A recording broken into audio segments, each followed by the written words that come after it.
As many of you know, I teach and have been practicing yoga for most of my life.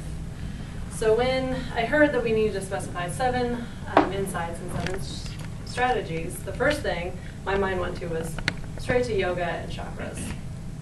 So we're all bound by things, and we all have things that liberate us. When I started thinking about teaching, I started thinking about the things that bind me. And it's the things that I have what-ifs about. What if I'm not a good teacher? Or what if I don't like teaching? Or what if my students don't like me?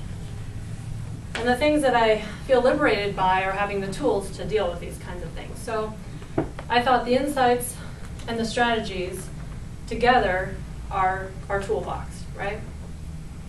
So what better way is to use our body, which can bind us, and our energy sources, which can liberate us, to talk about our 7 insights and 7 strategies.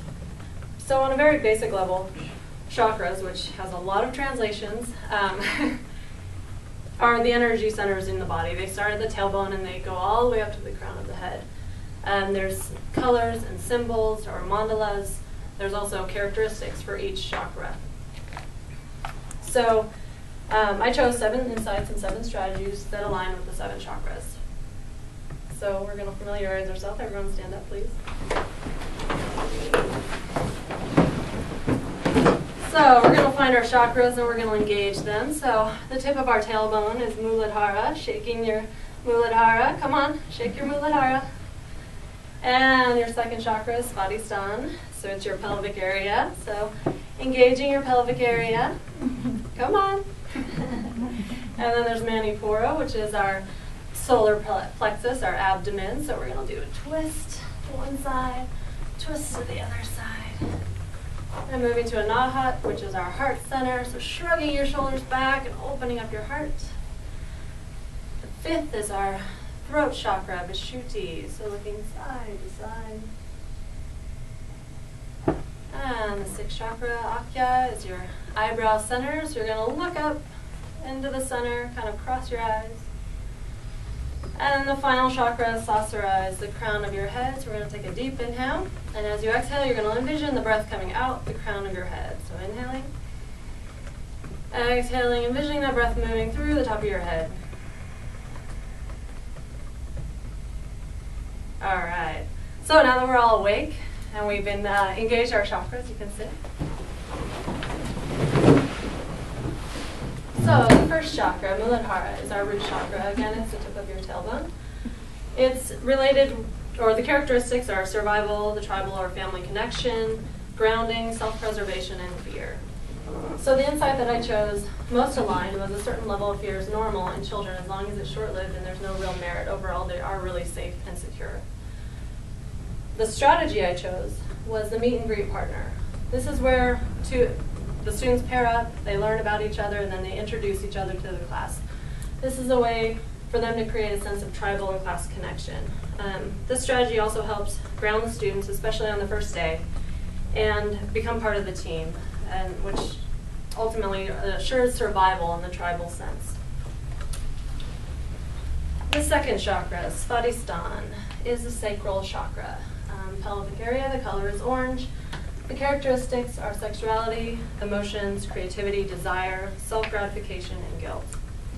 So the insight that I chose is acknowledging and understanding the emotional, physical, social, and intellectual stages that your students are at and how they drastically change over time. This is something that teachers need to know exactly what stage their students are in so that they can teach to them appropriately. As students are very young, they're starting to become more creative, and then as they age, they start to have hormones and sexuality and desire and a lot of things that aren't really normal for them. So it's important for teachers to acknowledge that and know.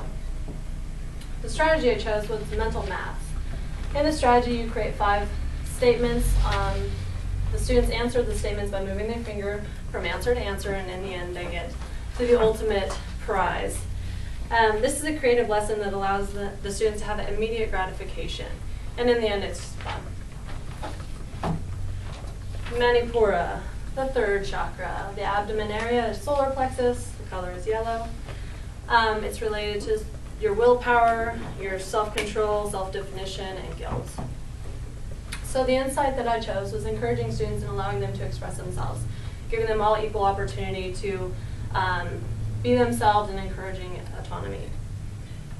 I chose this insight because it's so important to encourage that independence in our students, especially allowing them to use their willpower and independence to really create who they are going to be in the world, whether they are the class clown or the gifted child or somewhere in between. The strategy I chose was the tabula rasa t-shirt. We all know this because we've been talking about it in the last class, but it's that strategy where we drew that big shirt, drew it on our paper, and we wrote things about ourselves. The teacher reads through them. As they're applicable to you, you stand up. As they become not applicable to you, you sit down. Eventually you find out who the t-shirt is describing. This is a great strategy because it allows them to define themselves, and it allows the students to get to know each other. The fourth chakra, Anahat, is the heart center. Obviously, the characteristics are love, relationship, self-acceptance, and grief. The insight I chose is that every child needs a friend or a significant other, whether it's a lover or just a friend. It's just somebody who allows them to be themselves. The strategy is the bullseye and dance card. Again, we all talked about this several times, but it's where you have that big circle and the little circle in the middle. However close the person feels to you, they write their name in that area, and then you end up making appointments later. This is a great way to identify people in your group that you don't really know and form relationships with them, especially working on different projects throughout the school year. The fifth chakra, the throat chakra, the neck area. The color is a blue or an indigo. The characteristics are truth, honesty, communication, self-expression, and lies. So the insight I chose was just knowing when one strategy is not working and not being stubborn, not being set on it, just really recognizing when you need to shift gears, being honest with yourself, and really using your personality in your teaching. I feel this is a teacher insight strategy because being yourself and recognizing that the strategy isn't working can, in most cases, be like one of the most important attributes that a teacher can have. The strategy I found most related was the story. That was the one where as we came in, we all wrote our name on the board, and we were assigned a position or a character in the story, and then there was a sound assigned to that character. I love this strategy, especially because it's related to the throat chakra. It allows the students to express themselves as they're making sounds, and kind of connecting that sound or personality to the character that they want to be in the story, and also allows them to be a part of the lesson being taught. So I'm at 8 minutes.